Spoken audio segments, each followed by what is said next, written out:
გიორგის სტუმრებს მხოლოდ სიმღერით ახარდება. ის მათი მეგზურით ხდება და ცდილობს. სტუმარმა ამხოტი არ მხოლოდ ნახავს.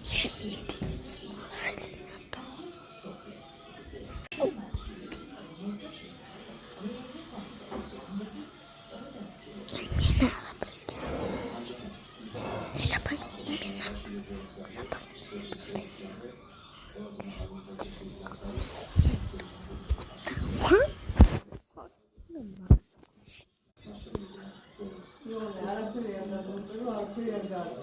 არაფერს არ ვაკეთებ.